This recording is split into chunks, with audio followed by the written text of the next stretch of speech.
Shout out to the Hype Magazine. And we right here with the Hype Magazine. You already know what it is.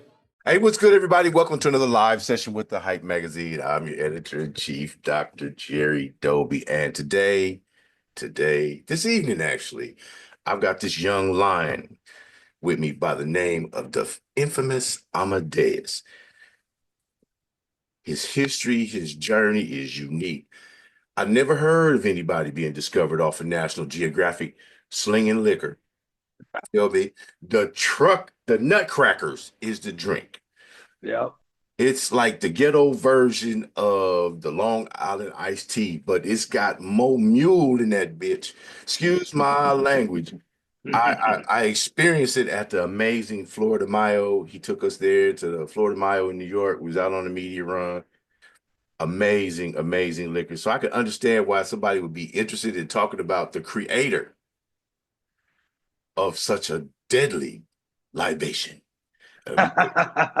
He's also the host for the Punchline Academy. He's on Sirius Shade 45, SiriusXM. I think you're running live on Wednesdays, 8 p.m. East Coast, right? 9 p.m. East Coast, yeah. East Coast. And it's an amazing, amazing show, man. The Inphamus Amadeuz. I'm gonna stop talking. Welcome. What's up, y'all? What up? What up? What up? Thanks for having me, man. Appreciate it, man. I'm glad we got to go and go get some original, authentic Nutcrackers. And it's crazy. When I was on that Geo, I took National Geographic there. Okay. Because the guy, I can't take credit for creating a Nutcracker. What I can take credit for though is popular, like making it popular around the world. Because once I went on that Geo, it wasn't like a street gatekeeping thing uptown. You know what I mean? And it kind of spread it. But the guy that owns Flor de Mayo, he's the one that actually invented the Nutcracker. Okay. He's a Peruvian Asian guy named Jose. So he owns this restaurant. It's in New York City, uptown. If you get a chance, go there. And it's literally like an Asian version of a Red Devil. And a Red Devil is a liquor that has 7 different drinks. So this is like an Asian version of it. And then what we did was we took it from the restaurant and just put it in the streets and made it not as harsh. Okay. You know what I'm saying? Because you had it. So when you have it, it's rough. Like oh yeah, I you could just pull my professional drinker card because I punked out after like 2 or 3 sips. The first sip, and Miss Get Adam was laughing at her ass off at me because I went, Yeah. She's like, he told you. Yeah, I try to tell you, it's raw, man. It's the real deal. But more interesting to me than that is your journey, producer, on-air personality, rapper, entertainer, overall entertainer. I'm gonna put you in that box because you fulfill so many levels. Amazing show, great guest. We'll get to the show, but I really want to know, what was a benchmark moment in your career when you knew that music in all its forms, especially hip hop, was calling you? I say it a lot. The first record that really made me want to be involved in rap music was a record by this group called Joe Public. It's called Live and Learn. It's a record. I can't tell you exactly when it came out, but I was, I must have been like 10 watching television, and it was a hybrid between an R&B and a hip hop record. Because at that time, all the R&B records were New Jack Swing. So this is, Bobby Brown, Montel Jordan. This is how we do it. Like all of those records was in that. And these guys were like on the side of the West Side Highway in New York playing guitars with drums. And I'm like, oh, this looks interesting. You know what I'm saying? Mm-hmm. This is something that I may want to be a part of. And it piqued my curiosity as far as hip hop. My goal when I was younger was baseball. You know what I mean? But I was getting in too much trouble. You know what I'm saying? I was getting in too much trouble. So I couldn't go into the leagues and I mistakenly made a mistake by not finishing school. You know what I'm saying? Because school is a way that you get through this. You know what I'm saying? But hip hop, I'm blessed to even be a part of it, that I could sit and have conversations like this. Man, was there there wasn't a specific benchmark that set you on the path. You just kind of organically eased into it and started to develop the skill sets? I did it out of necessity. I did it, I'm a convicted felon. I'm a convicted felon, you know what I'm saying? And if anybody who's been through the prison system, you don't have the adequate resources when you have that strike on you.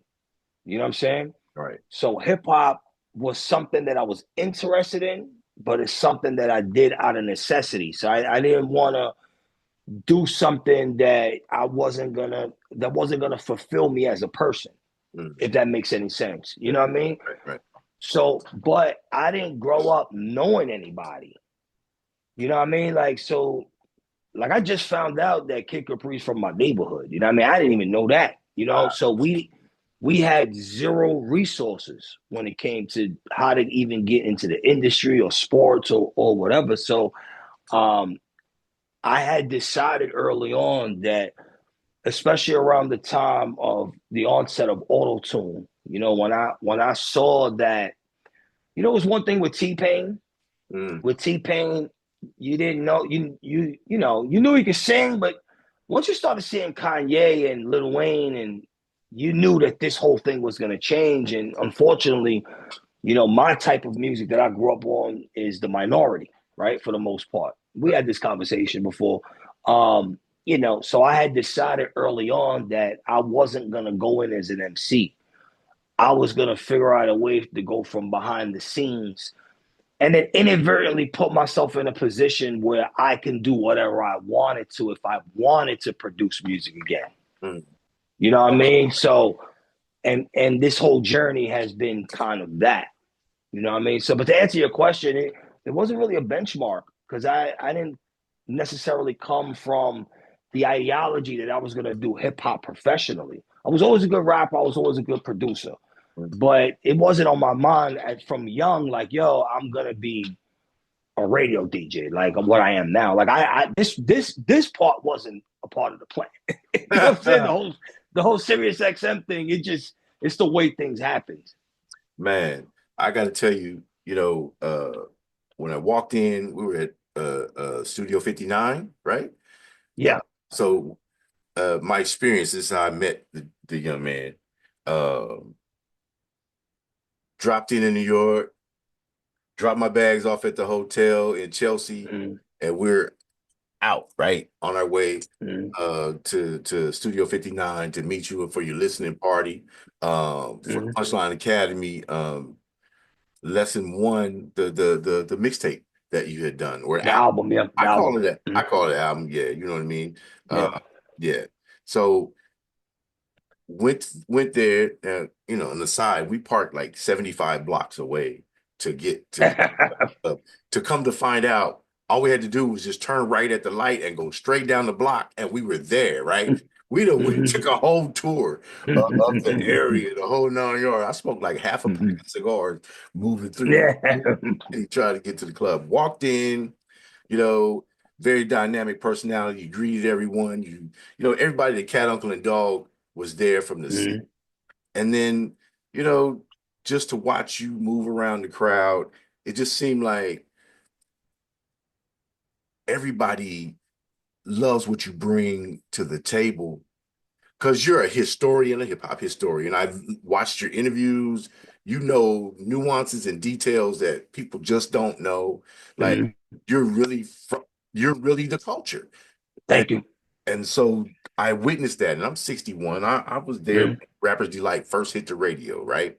And so that was my indoctrination. But to walk in and see real heads, that would be comfortable if Big L, rest in peace, had been sitting on the couch. This kind of atmosphere, OG, like hip hop. This wasn't rap. Yeah. This is hip hop. The culture was there, and you represented the culture, and it was just amazing to watch. It was amazing to listen and watch you move listened to the album, which I reviewed on the Hype magazine. You know, Mhm. I just love it. So that was my introduction to this young Dynamo.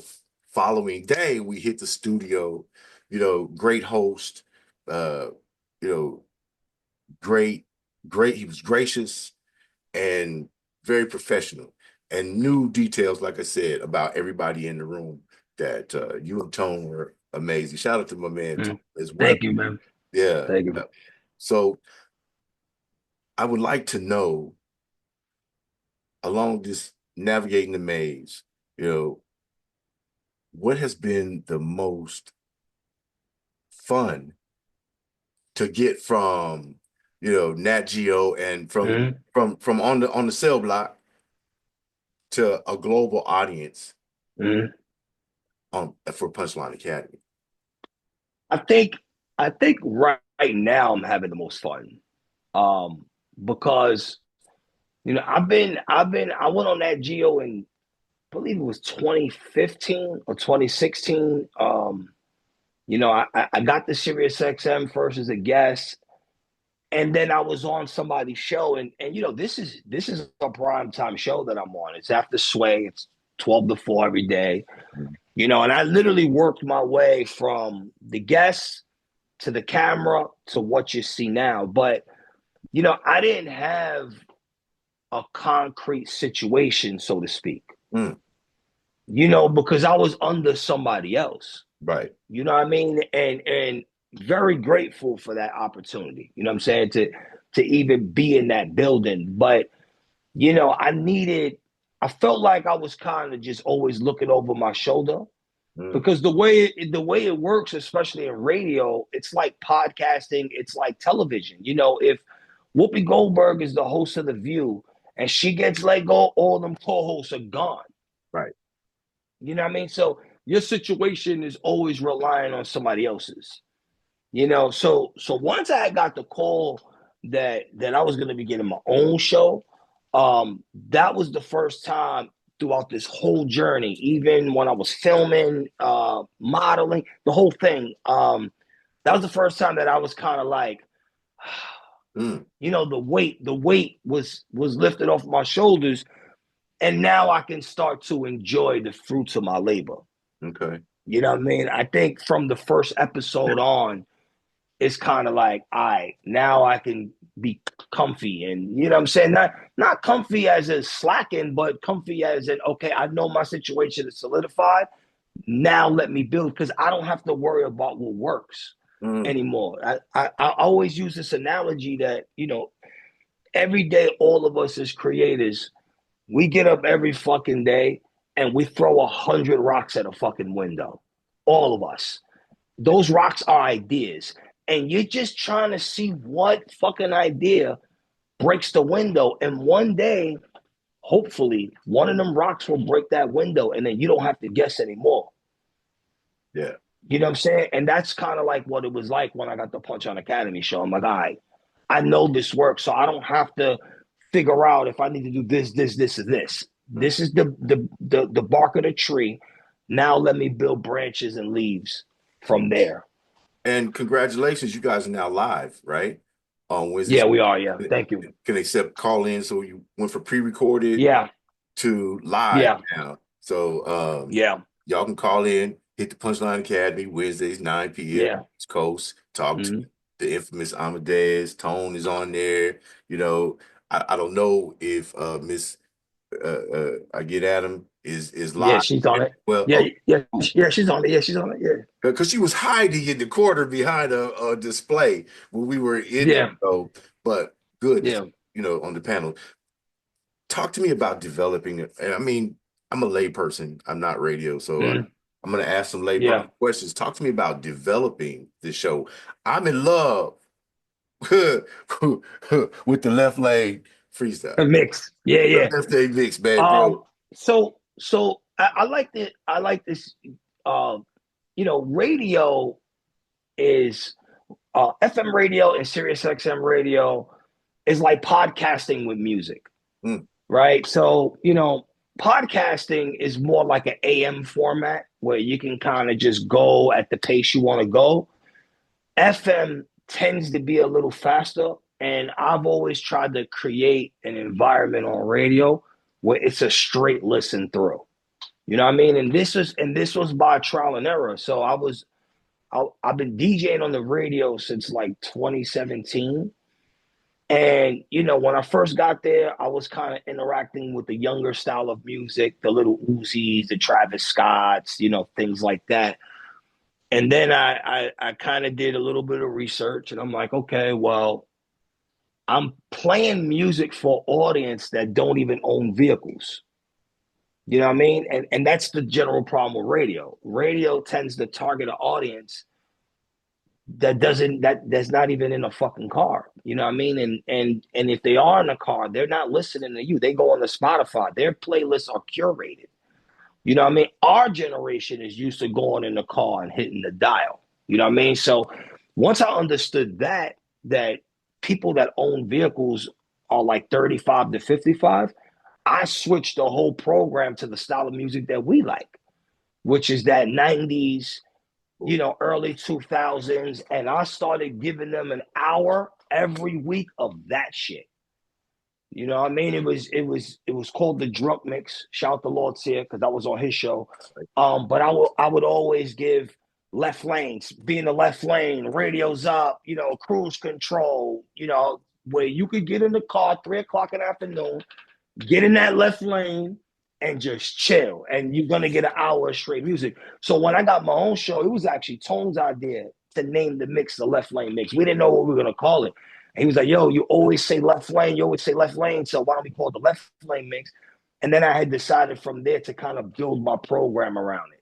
Even like in my talking breaks, if I'm saying something funny, I just kind of make it all go together. But my show, I try to keep my show faster paced.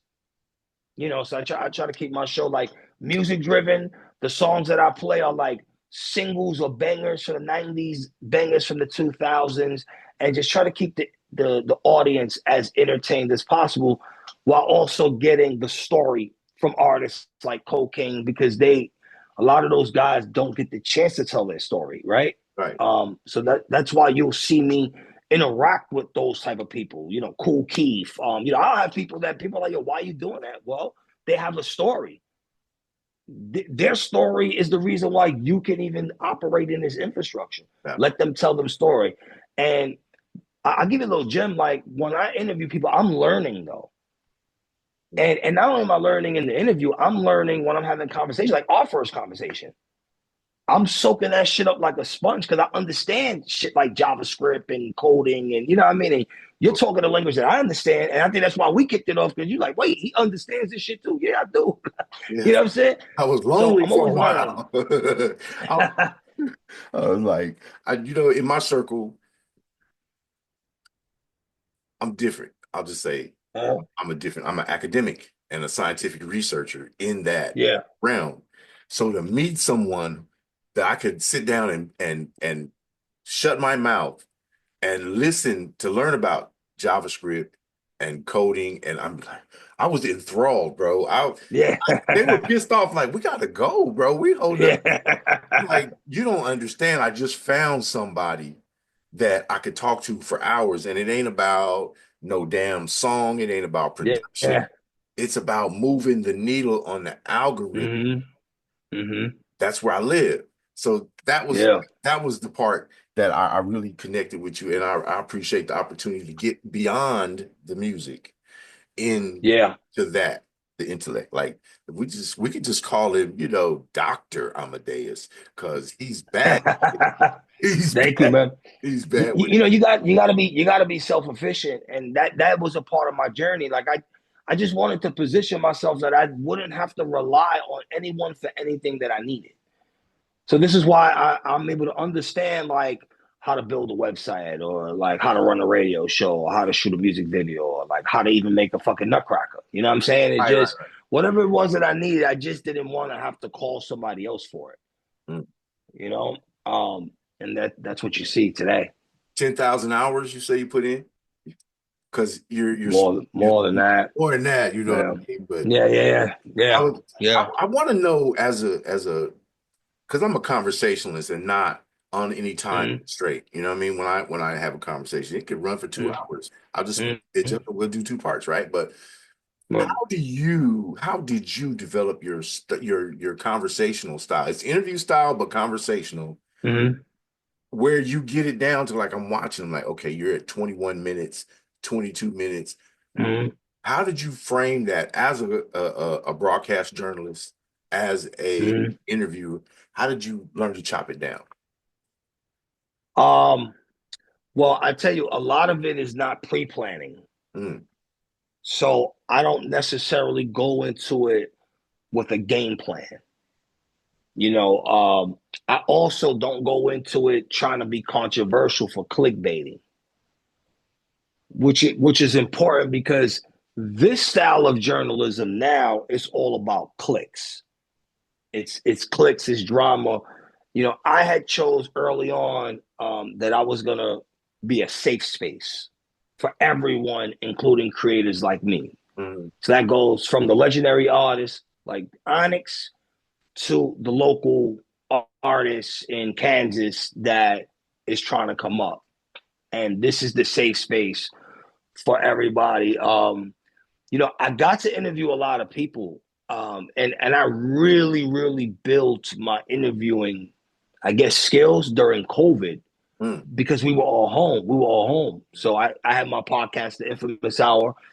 I partnered with Boom Bap Nation. Shout out to Isnes, and we had this tech company in Canada called Livecast that came in. So, Boom Bap Nation was essentially like a meme page where it's like, they'll post like Cool G Raps verse on, with the Juice Crew, and it's just straight memes. And I'm like, wait, I have the contacts to all these people, so let me actually bring them to the platform. So we started going live every week during the pandemic. And I got to interview, again, we were all home. So I got to interview 112, Goody Mob. I did Coolio's last interview before he died. I mean, I interviewed a lot of people. So that is kind of where I had developed my style.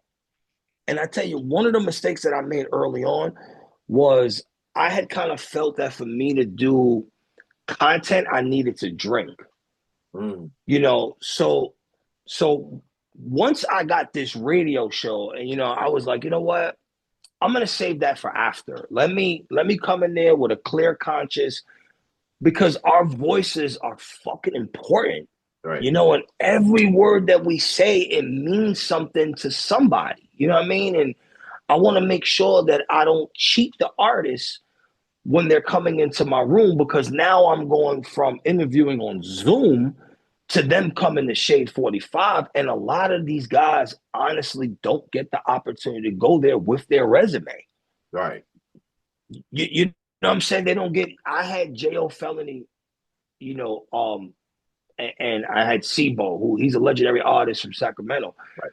And they were there like, oh shit, like we're here. J.O. spit 3 verses. He said on air, like, yo, I don't know when I'm gonna get another opportunity to come in. I'm like, damn. So I want the artists to be comfortable enough that when they sit down with me, I'm gonna articulate my ideas and their story the right way in a comfortable space where they're not gonna feel like they're getting attacked. You know what I'm saying? And that's just kind of like how I go into it. And if an artist wants to talk about something, then we'll talk about that. But I kind of let them lead that type of conversation. You know what I'm saying? I try to keep everything just about the catalog. Okay.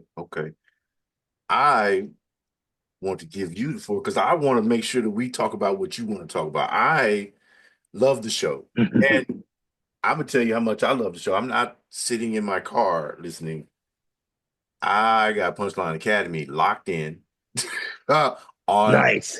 on my gadget. You know what I mean? And I'm sitting Nice. there in my little smoking section in my house, in my little stand, and I'm listening, on Wednesdays. I've enjoyed, I had fun with G-Dep, the G-Dep interview. I'm like, oh, I'm like, special delivery, Yeah.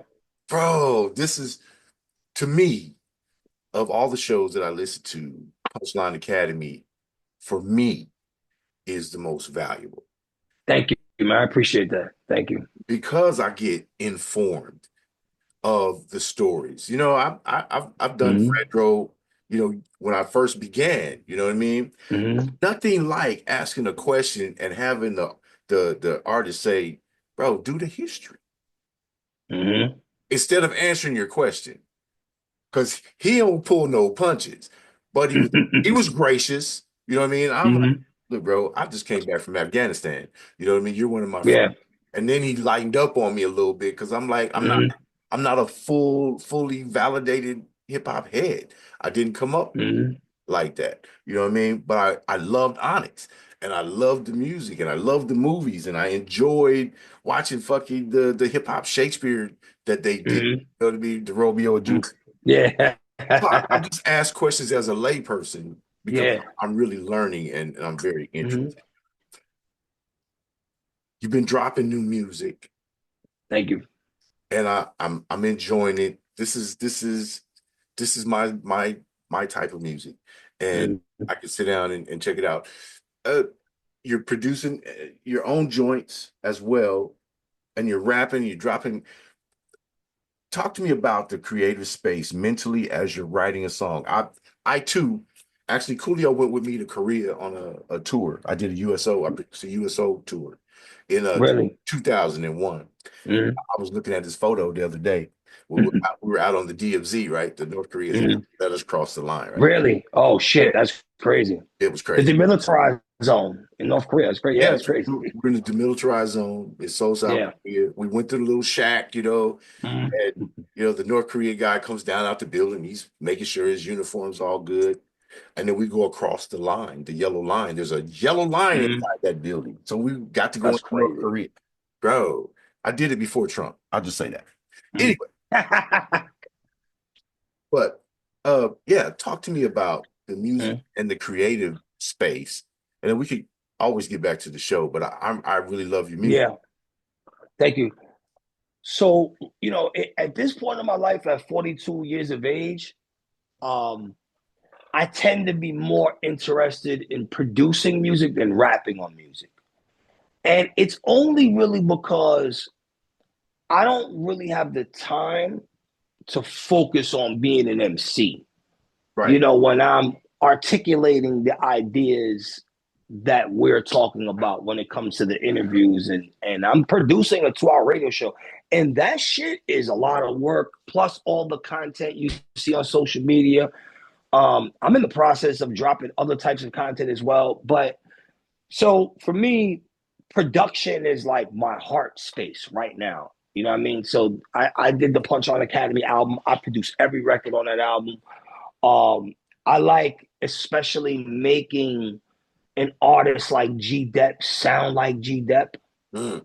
You know what I'm saying? Mm. Like I appreciate that shit. You know what I mean? Like making Styles sound like what's that? Like, you know what I mean? And a lot of it comes from my understanding of just how people listen to music. Mm. You know what I mean? So I definitely have an advantage being on the radio because I interact with a live audience all the time. Mm. So I know what works and what doesn't work. So my production style tends to cater to gravitating towards the listener, whether they're a hardcore fan or whether they're a casual fan. They hear this shit and they like, holy shit. You know what I mean? And that's really my thought process right now. I got mad projects I'm working on right now. We got so I got a record that I just produced for Edie Amin from the Outlaws and the Realists. I'm actually gonna be on that record. I have a brand new album with Imam Thug. I'm producing the whole thing with my boy Blazin. I have artists around me that I'm working with. And then I'm already working on the next Punchline Academy album. So I got Cool G Rap on there. We got Ed OG on there. But yeah, my creative space is really like on the production. And then what I will do is I will drop rap records. I do have a full rap album coming out, fully produced by me, and I'm on every record. But the fans tend to tell me like that type of shit where it's like, yo, if you want more rap, even the people around me, they be mad at me. You know what I mean? My wife be like, yo, and I try to tell them like, yo, it's hard for me to create at this point. You know what I'm saying? Like artistry wise. Mm-hmm. And I don't want to cheat anybody when it comes to when they hear me talk, because again, it's like I was saying earlier, our voices are powerful. You know what I mean? And when we say something, we want to articulate it, even if it just affects one person. You know what I'm saying? This new album that I have, which hopefully will be out next month, you're gonna get all types of shit from me on this project. I have like the lead single is called "The People." It's a very like political driven song. There you go. So it's a song about the climate. You know what I mean? And it's this is older Inf. I'm 42 now. I can't be talking about this shit I was talking about when I was 20. You know what I'm saying? Right. I do have that traditional knock that people like from me, that, boom bap knock. And then I also have a lot of soulful records on there as well. Like soul, I have a record that basically has like a duet on it. Okay. So it's kind of like a DJ Premier-ish type of beat. Who's rocking? But I have so Blake Carrington and the Stella Star. Okay. They are on this record, and they're like back and forth on the duet type of thing on the hook. Okay. You know what I mean? Okay. So I do look forward to dropping more music and trying to express myself as an artist, but I'm also expressing myself as an artist when I'm making the beats. Right. You know what I mean? It's still me. And not only that, like I mix all the records, I master all the records, I do all the artwork, like everything you see, the video. We have the G-Dep video coming off the album, Can't Do Nothing Right. I'm editing that shit right now. So like I'm literally creating all of this. The Styles P shit, I shot that video. None did I shoot that video. I shot it on an iPhone. People don't even know that I shot it on an iPhone. Like the video for Delay the Drama? I shot that video on an iPhone. Delay the Drama was shot on an iPhone, bro. It's shot on the phone that I'm doing the thing with you right now. Yo. When I said he was dynamic, I'm like, look, if you're in his presence and you have something intelligent to say, and you get this brother started, you could just, I'm like, I got educated, and I'm like, I was flabbergasted. I'm like, nobody even talks about JavaScript anymore. Yeah, I know. Freaking lost art. I know, man. I'm like, bruh, to be able to do that, C++, and all that good stuff. You know what I mean? I'm like, more than just a personality. I wanted, and I know this is like a boring question, but the creative process, because you had Blazing with Styles P on Delay the Drama, and he's coming in on this new album as well with you. Talk to me about how you evaluate your features. What's your creative process? And as a producer, are you making it for the love of the sonics and then saying who fits? Or do you have something in mind for someone, a voice, as you're laying out your tracks? Mm-hmm. So with Delay the Drama, so actually Delay the Drama, the original of that was a freestyle that Blazin did on a J. Cole beat called Reflections. Right? And I like to test myself creatively and say, I'm going to take this and I'm going to make that shit sound the way it's supposed to sound. And I took a Styles P verse that was on like a 73 BPM. I sped it up slightly. I added the drums. I sonically added like that knock. And that is what Delay the Drama ended up becoming. And then I had Blazin re-record it. I had him do a new verse on it. So yeah, and again, at this point I like to test my creativity. So it's like not only doing that, but I'm shooting the shit on the iPhone. How can that keeps me interested. If I'm gonna go and bang out a video on a Red Dragon camera, that's not gonna interest me. Right. I want to test my creativity. Can I take my phone and create some fire that people won't even know that it was shot on an iPhone? You know what I mean? Now with G-Dep, I wanted to give G-Dep something that had that classic, like early 2000s Harlem. Almost, Cameron had an album called Come Home With Me. And it was like a very just like not grimy, but it had that feel, you know. And when I dangerous. was hearing some, yeah, when I was hearing some of G Dep stuff, I was like, yo, when he came to Shade, he picked that beat to freestyle on. And I was like, perfect, because I already kind of had you in mind to be on that record. Okay. And then at the end, he was like, yo, this is fine. I said, you know what? You could take the beat. Let's do a song. And then he recorded the Can't Do Nothing Right record on there. Cannabis, same thing. Cannabis is like, what is Cannabis going to sound like on, in 2025? You know what I mean? And how do I create something that he can maximize his bars on it, Mm-hmm. So yeah, with that album. Now with this album, I'm creating this album literally from scratch. So it's a combination of the production and the DJ Khaled approach. Okay. Now I want to take people who probably have no business doing records together and putting them on a song. Mm-hmm. So you might hear like a G Dap and Sibo record with cocaine on the hook, and then there's this other kid from Rochester. His name is like El Camino. He kind of sing a little bit like cocaine, like them on a record. And how do I sonically make that make sense for the audience? The audience. The main reason why the audience doesn't gravitate to new music is because it doesn't remind them of their childhood. So this is why when you get in the car, you may not listen to the last 6 Nas albums that he put out with Hit Boy every day, but I guarantee you'll put that Illmatic on. You'll put that Stillmatic on. Maybe you like the Common and Pete Rock album. It's cool, but I want to go back to Searching. I want to go back to that CL Smooth knock, or even with Cocaine. Maybe you're not into some of the new stuff he's doing, but you'll go back to that Above the Law. You know what I'm saying? Yeah. Above the Law. So that's really my goal right now. My goal is to re-engage the audience, to make them feel like they're listening to something that reminds them of when they were growing up. We all tend to love music from our childhood and our teenage years because it takes us into that zone. You know what I'm saying? It draws me a Basquiat-esque type picture mentally.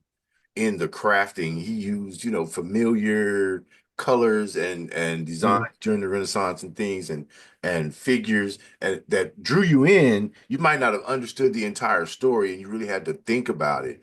But it seems like you're having fun creating that, and each creation is like this blank canvas, and you're slapping shit in there going, how's this gonna go? And some masterpieces, you know what I mean? Like, and then doing everything yourself, first of all, if y'all had to listen to the Punchline Academy playbook lesson 1, it's a freaking masterclass. Thank you. To me. And I'm old and I don't like nothing. People call me Grumpy Grampy because I really hate new music. I hate looped production. I tear it apart. I want to hear every nuance. I have like 50 different headphones of different classifications and capabilities. And when I like something, like, playbook lesson 1, I've listened to it on earbuds, over the ears, from Panasonic JBLs to Logitech, bro. Some shit I bought in the airport. You know what I mean? Out the machine. 10 out of 10 for me. Thank you. You know what I mean? Thank you. It's a straight listen to through, and also I'm still recording on analog. I love that. And that shit makes a difference because with analog, you feel the music. Yes. All of my drum patterns are from the MPC 2000. Okay. I had it. I took the whole damn floppy disk. I put it. If you can see this Mac right here, this Mac is from 2006. Wow. I still use this Mac to record every sessions. I have an analog box. It's like over here somewhere. And then what I do is I send it up the street and they do like a reel-to-reel master of the record. So I send them the final mix, Right. and it's literally like this real tape. And the real tape gives the feeling of the production. Remember, we're sampling, so you can't replicate that bass player being in there. You can't replicate the violinist with you can't replicate that shit. None of these programs can replicate that. So I try to articulate that in the music, and I think that's why it feels that way. Like you could feel it. Yeah, it's physical. For me, it's physical. And I'm like breaking down, okay, oh, this is verse A, this is the chorus, this is the refrain, boom, boom, boom. And this is how you brought it back. And it's the story's there, the magic is there. But sonically, if I took all the lyrics out, I'd be stuck. Because I'm like, this is freaking magic. This is art. I love that. Thank you. Respect you for that. I'm off my fanboy shit now, but I I really I enjoy. appreciate it. I also enjoy, the show. I enjoyed the jail felony. I was like, he was having a ball when he interrupted. Was that Sibo with him? Sibo, yeah, It was Sibo with him, yeah. right? He interrupted Sibo. Yeah. Oh no, let me get this other one off. He had another third one that he wanted to do. He enjoyed himself. Yeah. So, yeah. Excuse me. Damn. I'll cut that out, but and I've been in the same place and I've had conversations with Jail, but to see him enjoy himself, and I think that's the biggest value for Punchline. It's the home of the elites, as you say, and they enjoy being there. They enjoy the freedom, the openness, and the love. Shout out to Sway. I've talked to him, I've interviewed him too, and asked him pretty much kind of like the same questions. Just because I want to know you guys' style and you're at an elevated, And besides, I told Sway, I want to be a citizen, man. Call me a citizen so I can have support it. To see these guys and ladies, feel appreciated, to have the freedom and be excited to be somewhere and just be accepted for who they are without saying, oh, you're not doing the using the most updated style, you're not this. They get to be themselves. To me, that is the value, one of the biggest values for Punchline Academy, and what you and Tone and Miss Get Adam bring to the table. Thank you. It's so freaking valuable. And I shout out Shade 45 for giving you a platform, you know what I mean, to do what and you're of service. Thank you. I appreciate it. To the fabric of the culture. Go ahead. I'm sorry. Thank you. No, it's cool. So that particular interview I had interviewed J.O. Felony one time before. During my podcast, we had a fucking ball. We shout to Lethal. I linked with him. He got me into DJ Quick Studio. And we used DJ Quick Studio for that week when we were in LA, and I did all my podcast interviews. That was the first time I interviewed Onyx. That was the first time I interviewed Jail Felony. But Sibo in particular, someone was like, yo, I got this artist named Sibo, and I honestly didn't know who he was. I didn't realize like his catalog. So when they brought him to me, I just kept it real with Sibo. I'm like, yo, listen, bro, I really don't know who you are. Give me 10 minutes, though. I'm gonna give you something. Then I went and I did the best I could, but I told him on the walkout, the next time I interview, though, you're going to get a real interview. And I'm glad that I got to keep my word.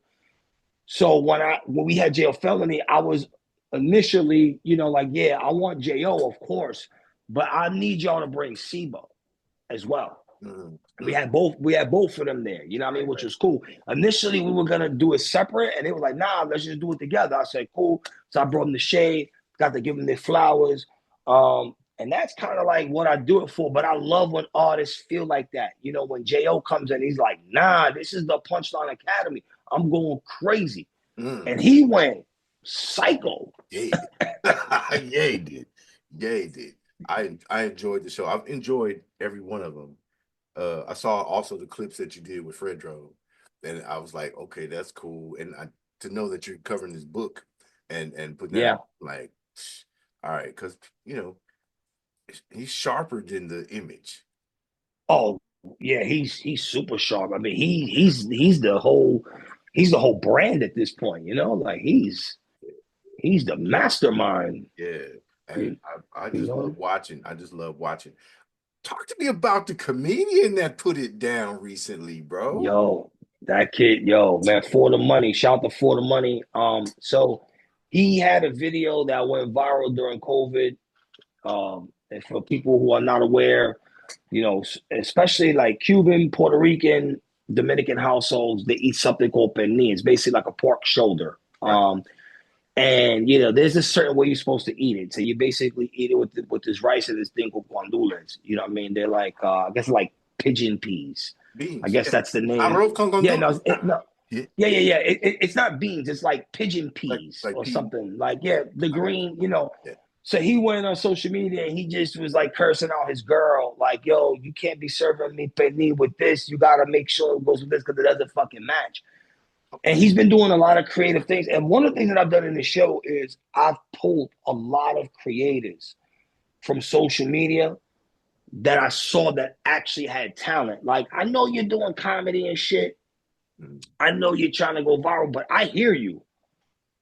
I'm going to bring you in and test those bars. You know what I'm saying? I had another comedian, Roz Hendricks, same type of situation. He does comedy. He does like this thing. He has like multiple characters. He has one called like Real Gangster, where like it's like this gangster guy rapping drill on like classical beats. You know what I'm saying? Like, and I was like the testament. And I brought For the Money up. For the Money, I reached out to be like, "Yo, I want to spit some bars." I said, "All right, come up." He came up and he murdered it. Mm. Yo, he went crazy, and he got that classic. Like the shit that he's spitting is that classic uptown New York. That's like Harlem, the Bronx, and Yonkers. Mm. Like that whole area, you know what I mean? And he was talking that shit and the fans loved it. Mm. If you go in them comments, the whole Bronx is in there. Bro, very popular. The chat be popping. The chat be popping. Check out his Yeah. YouTube. You got to check out the infamous Amadeus YouTube. You can see all the clips and the shows, and you can follow us on the Hype Magazine. Sometimes he'll send me something. Hey, bro, what do you think about this one? And I'm like, yeah, I got to put this up. So, Yeah. I appreciate the opportunity to share some of your material and Of some of your course, man. show and support. I also want to say that this brother, he's heavy New York. You can hear it, right? But from LA, and I'm talking about from the Bay to LA to the East Coast, when he steps on the scene, there's something there that he connects with everyone. You did that LA run, Yeah. the Yeah. California Yeah. run recently. Yeah. And it was really cool for me, being from South Central, to see some of the cats. I'm like, okay, all right. Given he's a linchpin, Punchline Academy is a linchpin between the West Mhm. and the East and all points in between. And just a valuable ass show. Anyway, I said I was gonna get off my fanboy stuff, but um let's talk about the show. What do you got coming up? Matter of fact, is there anything you want to cover that I have failed to touch on? No, it's your show, brother. I'm following your lead. You know what I Uh, mean? I So I mean, what's coming up? So the whole LA thing, I really, really, really like Los Angeles. I really like it. Like I'm going back in like 2 weeks. mm, Um, and the one thing that I really like about LA is that there is a consistent space for us every day. And when I say us, I'm talking about people that like authentic hip hop. It's not really that much in New York. Like I was probably the only person creating the space. So, if you wanted to kind of be involved in this type of shit, you had to kind of be where I was, or maybe like one or two other platforms, but it's not like heavy. In LA, you can go and go hang out with Big Twin, and you can go run into Alchemist somewhere, and you can go and get that authentic Yeah. hip hop feel. I really enjoy Los Angeles a lot. You know, the weather's great. You know, I definitely enjoy it. But we got a lot of stuff coming up for the show. I recently did a freestyle with Old Dirty Bastard's son and Method Man's daughter. And I challenged them too because she dropped a single that was like on a New York drill record. I'm like, nah, let's put on some boom bap. And she murdered it, man. She went right. I love when young people stand to the challenge, you know, like, yeah, I could do that too. I'm from the lineage, you know. So we got that. As we mentioned, I got Fredro Starr coming on the show this week. He has a brand new book called Back the Fuck Up. I have other guests coming. You know, you can kind of check the YouTube channel, you know what I'm saying? And I've had mad people on the show, but I'm also always looking for the person who hasn't got to tell their story yet. You know, like I had Craig G on the show. He got a crazy story. Queensbridge, Juice Crew, you know, like I said, Cool Keith. I'm missing so bad. I've had so many people on the show at this point, but I'm always looking for the next one. You know, like who's the guy that had the records that went under the radar that people forgot about? You have a story, and I know people are interested in it. They just need to see you. You know, that's the thing about this internet age where it's like, if they don't see you, it's like, what have you done for me lately? You know what I mean? They need to see you. Right. You know what I'm saying? The more they see you, you know, oh, I remember that record. I remember this song. I remember that song. So, you know, I tell you what, one of the best interviews that I had on the show was with K7. I think out of all the interviews I've done, K7, and for those who don't know, K7, he was in a group called TKA. They were the biggest freestyle group of the 80s. Like freestyle music, like Lisa Lisa and all that, like they were the pinnacle group. And then he went over into like a hip hop group called K7, and they were doing New Jack Swing in the 90s. Man, and his story was interesting. You know, and he don't get to tell his story, and that shit brought a whole new fan base over. Really? You know what I mean? Because because it's hip hop, but it's not really hip hop. And people saw that shit like, oh, K7 is on Shade 45, you know? And and he really dropped like jewels. You know, I kind of just let him go, you know, like, you know, and I just curated the story. You know what I'm saying? Like you said, like the Picasso, the blank canvas, a little bit of color here, a little bit drawing here, and let them tell their story. You know what I'm saying? I look forward to keep doing it, you know? I love it. I think that's what I've tried to develop is I just want to moderate the conversation that the other person is having with themselves. Facts. Try to slide into that. I'm gonna get better at it. Okay. No, you're great at it. Don't underestimate yourself. Thank you. I appreciate it. Yeah. I'm honored. Platinum single in the background. Talk to me about that, babe. Oh, what the Yeah. this right here, the Verbal Warfare. Yeah, so that was 500,000 on Spotify. I can show you my album went gold any day now. Let me see if I have a gold album. I don't talk about it much, but I'll show it to you. So this album right here, I dropped in 2020. Okay. It's called Any Day Now. Any Day Now. It's a certified gold album. I don't know if you can see it, but yeah, certified gold album. And that was kind of like I had made the decision that I was going to try to reinterest myself in music. And I just left it all on the table for that album. Sorry, I'm putting my thing here, but Are you good? you know, that album, I left it all on the table. You know what I'm saying? I really like, I didn't produce that album, which was interesting. I just rapped on the album. Okay. You know, but that album is super well rounded. You know, it's like you got like the Jay Dilla type of knock on there. You got like the classic Pete Rock type of knock, and then you got all these sounds in between them. Man, I was talking about everything on this album from Infidelity to you know, Custody Battle with my daughter.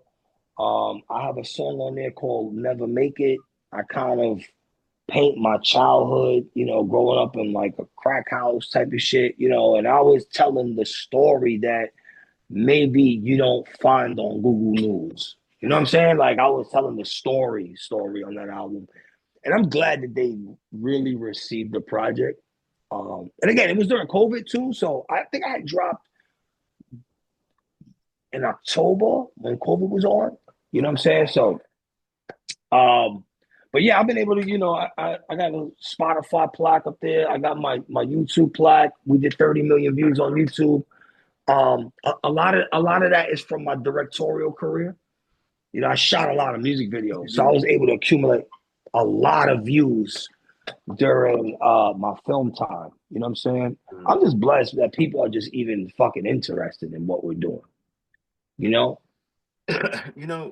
you bring something, if people say, "Oh, you're a troubleshooter," right? Because you're bringing solutions to a problem and being able to see the Facts. problem. You know what I mean? And within the fabric of the culture, meaning journalism, broadcast journalism, radio, music as a whole, when you bring solutions that are positive, to a wide-ranging scenario in the entertainment industry at all, people are going to lean in. Yeah. And then, because I know you're doing what you love and what you feel is missing and what you would want to have. And I think when I hear creatives talk about, I make music for me, right? And what I want to hear. And if people rock with it, cool. So you have found millions and millions of people who feel the way you do, who are missing the things that you've been missing and want to see from the culture, and you're giving that to them organically. Yeah. Bro, that's a win. That's like doing calisthenics over heavy weights. That shit Facts. sticks. Facts. My approach to journalism and film and music it's all the same. I don't do shit for me. I tell my story, right? But you are here to entertain others. We're here to entertain other people. Right. You know what I mean? And that's what it is. And we can use things like when I'm talking to you right now, I can tell you're soaking knowledge up. I do the same thing. You know what I mean? That conversation we had outside of Flor de Mayo, you was telling me one thing about the fucking alt caption in the description of your photo. Alt text. But see, I never knew that. So I'm there listening. I'm like, oh, that's what that does. And ever since I had that conversation, I've implemented it from every day. Because you people have this whole misconception of this quote unquote attention span theory. And it's not that there's an attention span problem, it's that they ain't fucking learning nothing from you. So they're not interested. You're scrolling down social media, you're seeing a bunch of bullshit. That's why you just swipe. There's a reason why people go and watch Joe Rogan for 3 hours. You know what I'm saying? Because they interested in that. You know what I'm saying? Or there's a reason why people may watch Drake Champs or Sway or even Punchline Academy or your stuff, because they're getting information. And that's kind of just my whole approach. Like, I want to give information no matter how I'm doing it, whether it's music, whether it's film, whether it's this, whether it's that, and tell the story in a way that's relatable to the viewer. And that's just what's missing from this whole shit. It's the relatability. Like, you telling the story, your story, and like, damn, I fucking feel that shit. When you said you was going for custody for your daughter, I'm going through that shit too. When you said you cheat on your wife, I'm fucking feel that shit. When I sit down and I have a conversation with you or an artist and they tell their story, like, damn, I feel that. I remember that. And I think a lot of creators fucking forget about that shit, you kind of, like what you said, a lot of people be out here doing shit for themselves. Yeah. And they just, I'm like, wow, but you got responsibility. I don't want to get political, but I love your rant. If you're doing some sucker shit, we're going to call it out. You know what I mean? And I won't get into specifics. And I've never been to Shade before. I've never been to Sirius before. But I witnessed that gatekeeping bullshit live Yeah, and firsthand. Yeah, in living color. I'm going, you got yeah, to fucking be kidding me. You know, yeah, people forgetting where they began and who yeah, helped to launch them. It's a disease. yeah, It's a disease yeah. in the world of id. You know, Mm-hmm. I Mm-hmm. came through the trenches. I used to dig ditches. I was a private before I was an NCO. You know what I mean? Word, I I worked a shovel before they put me on a 50 caliber machine gun. You know what I mean? Like I came word. up through the Yeah. ranks. Mm-hmm. People behind the scenes. And in the industry, look, I was a production assistant. You know, I built sets. I have gaffed. I've been a PA. Mm-hmm. You know, Nickelodeon behind the scenes, like where they tell you, motherfucker, da, da, da, da, they talk to you like you're crazy. Yeah, yeah. And Word. well, how did you do that? Why are you rolling that cable that way? That's not how Mm-hmm. I'm like, damn, bro, feeling like you forget that you've gone through this. And people have been, your dogs have been beside you as you're moving through the maze. Then you get up Word. there and then you forget because you have divergent paths and you forget Mm-hmm. to remember this person was in the foxhole with me. Word. And they forget that quick. You know what I mean? And like you said, they be so much fuck shit going on behind the scenes. You know, people I just had some whole shit happen like 2 weeks ago. You know what I mean? Some other shit. You know what I mean? And it's a consistent thing because I realized that, you know, we're dealing with people that never had no fucking power. They never had power.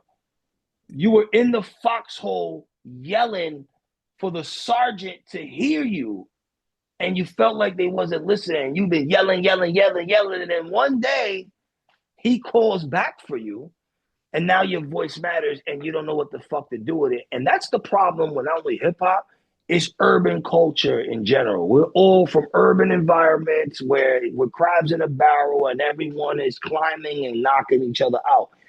For me personally, I just chose not to do that and not to let how I grew up affect how I become There you as go. a person.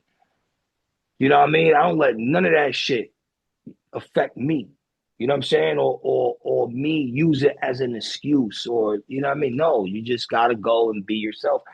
And you know, people don't know how to do that. You know what I mean? They're not confident. It's just a lot of shit. You saw it yourself. Yeah, You know what I'm saying? That day. yeah. And it's really just power tripping and people again just not knowing how to deal with power. Mm.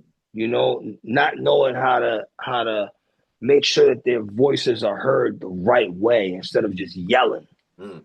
You know, articulate the Yeah. you screaming, stop Yeah. screaming, articulate the message the right way. Yeah. You'll get a better result.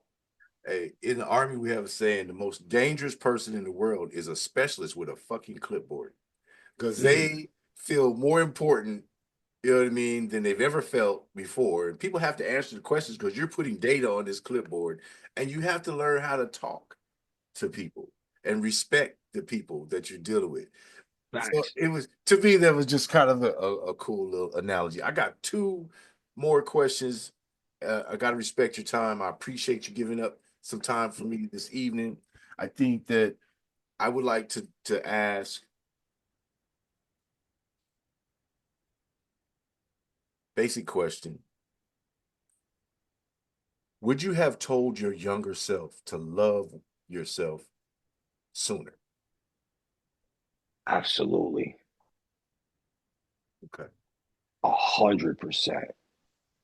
100%. Um, I had so my father, you know, not only did he commit suicide, he committed a very public suicide, like in public. You know what I'm saying? Like literally on Interstate 95 in the middle of the Bronx, he went and he tied a belt to his neck and jumped over the overpass in the Bronx and hung himself like on the shit, right? And from that, and I was 16 years old when that shit happened, right? And from that moment on, I had decided that that would never be an option for me. Right? Like, no matter what, imagine you're 16 years old and this happens to you. Like, you know, and I was going through mad shit at that time. Like, I was fucking up. I was, you know, and that just set me in a downward spiral. You know what I'm saying? So that was the first time that I had decided that I actually need to love myself, because a part of, you know, suicide is giving up on yourself. Like, you completely give up on yourself, right? Right. You know, and a lot of us go through shit. I'm sure everybody be having those thoughts. I had decided from young that I wasn't going to do that. So that was step number one. And then as I've gotten older, especially when I met my wife, realizing the inner talents that you have. You know, a lot of us have ideas. Can you execute the idea? But you got to love yourself in order to do that. Mm-hmm. Like, nobody's going to believe in you like your fucking self. You see what I'm saying? Right.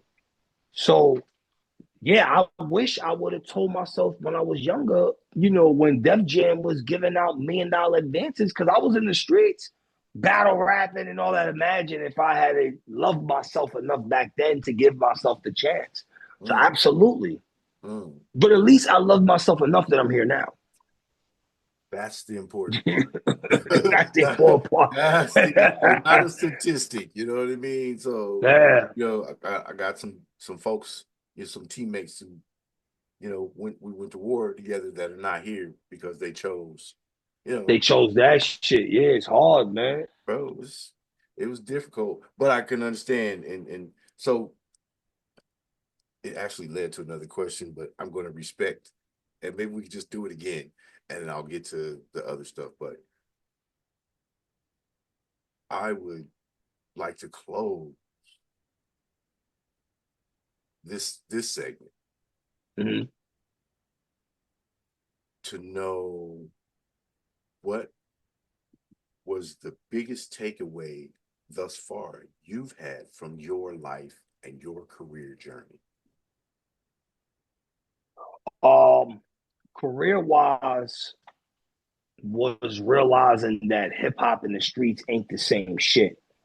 No matter how much you think it is, no matter how much you want it to be, it is not the same. Motherfuckers are gangsters, but they gangster with that paperwork. Feel me? It's not the same. Right. It's not the same. I learned that shit quickly at SiriusXM, coming in there out of the streets, fresh off of that jail, and I'm looking at motherfuckers that look like me and talk like me, and I'm thinking they moving like me. Nah, you do some fuck shit, they sending an email. You know what I'm saying? Like, you learn quickly. Like, hip hop, you know what I'm saying, ain't the streets. If I could learn something from my personal life, or maybe something like a lesson, to any young person watching right now who's trying to be an entrepreneur, you're trying to be a creator, content creator, artist, whatever it is, save 20% of every dollar you make. You'll thank me later. 20% of every dollar. It's 20 cents for every dollar. Because I think all of us sometimes look back and be like, fuck. You know what I'm saying? So that is the truth. You know, I think when you get in our 40s, we like, that was fucking stupid. You know what I'm saying? I looked at that DBS that I bought in Germany. I'm going, I don't need no fucking range enhancer. Yeah. You know, I'm not a DJ. I'm not a producer. You know, and I'm already, you know, I still got overloads. You can't see them back there, but I got freaking three overloads. I'm rocking this entire block. This house is moving. You feel me? Yeah. With the Pioneer pusher and the amplifier, bro. What I need a DBS for? You went crazy. I was stupid, dumb. Yo, some of them stupid shit, man. My wife said, I'm evicting you if you do that again.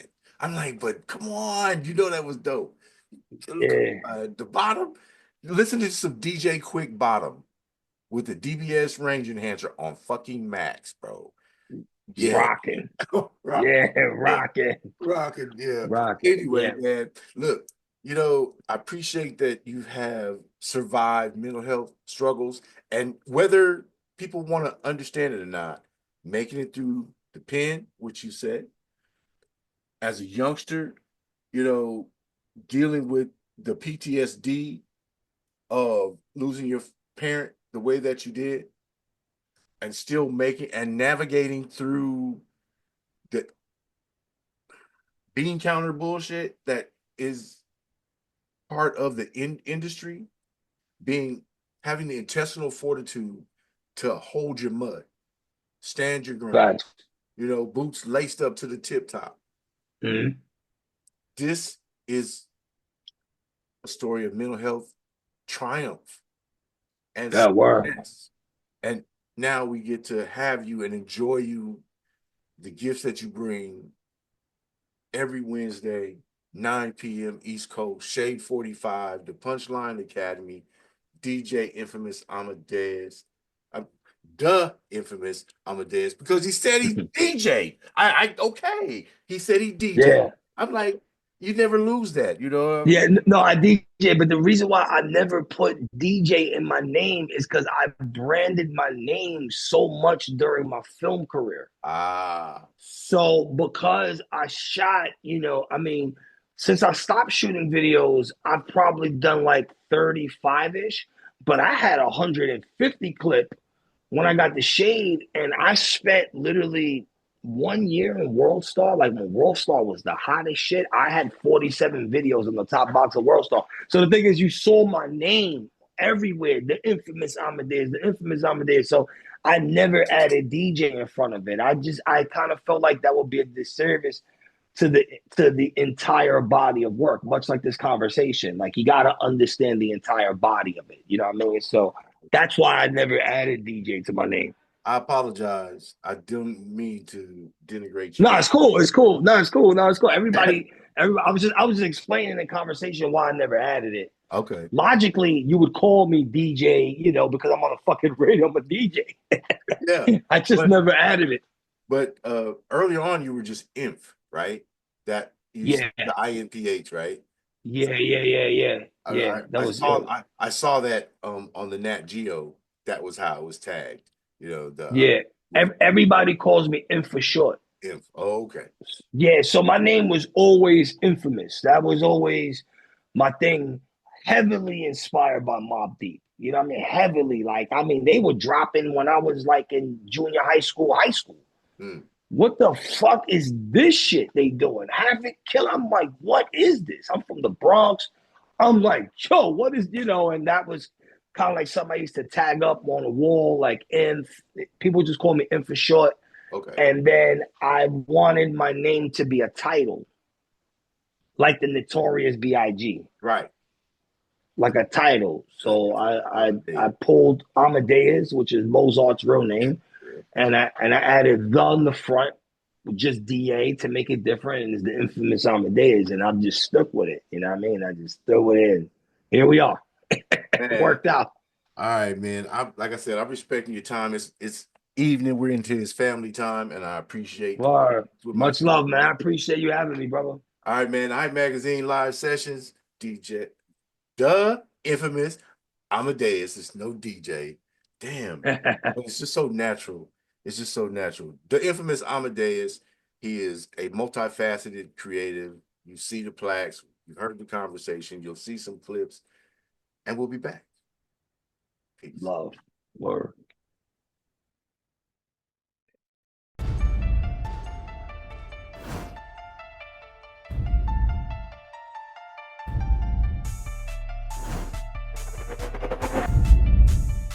As an artist, we should reflect the time. Why you so talented? Cause I'm black. Why you so amazing? Cause I'm black. It's really important that we build characters so that people understand their story matters. 2 Chainz and I both are just really into good food.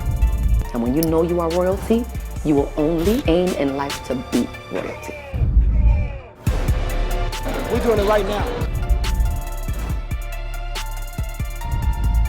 I don't give a damn what they say about me. Yes, I called your ass out. I know I shouldn't be saying this kind of. Shout out to Hype Magazine Network. Shout out to the Hype Magazine Network.